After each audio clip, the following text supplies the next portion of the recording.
sa lahat ng mga followers and friends and relatives. Uulitin ko ito. Siguro 3 times na to nakiusap ako sa lahat ng followers ko. Sorry na ayaw kong magbanggit ng pangalan ng followers ko. Pero alam ko na alam niya kung sino ang pakay ko dito. Since 3 times na to na nakiusap ako sa inyo.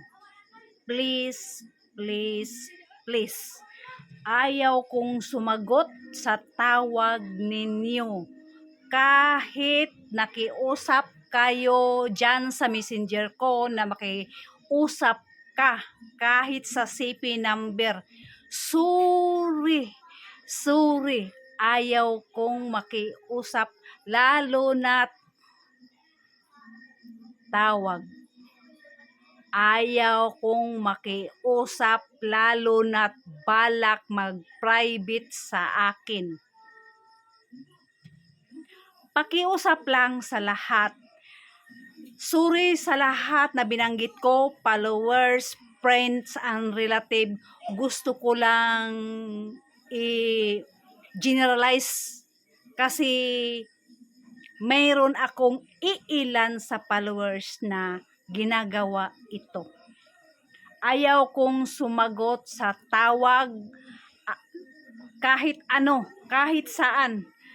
Kasi mayroon akong isang followers ngayon iilang araw na lagi-lagi mayroong tumatawag pero hindi ko talaga sinasagot. Pero parang nakiusap siya, nasa CP number daw kami mag-usap-usap. Anong pakay?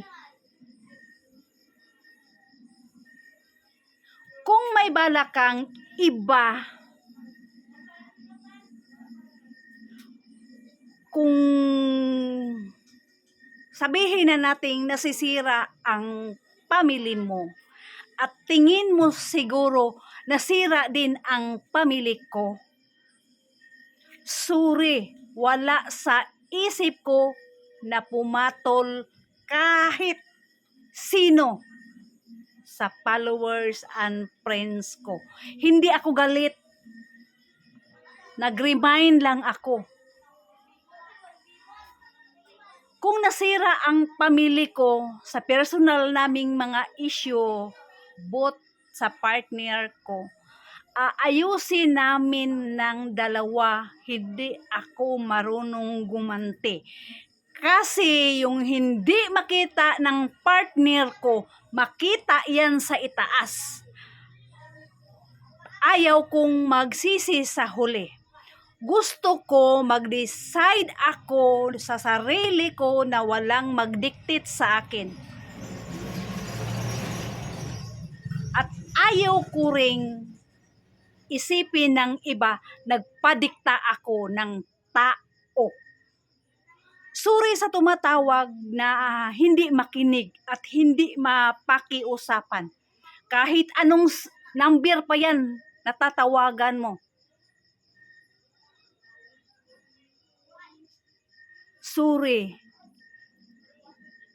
Alam niyo kasi may content creator na nagtutorial na maari daw i-block.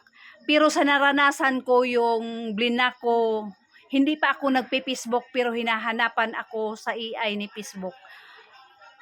Iilan na lang ang blinak ko. Sana hindi ikaw ma-block ko. Sorry. Hindi ako mag-identify ng tao, hindi ako mag-mention ng name ng tao. Ikaw mismo, alam mo na kung sino ang sinasabi ko. Peace out.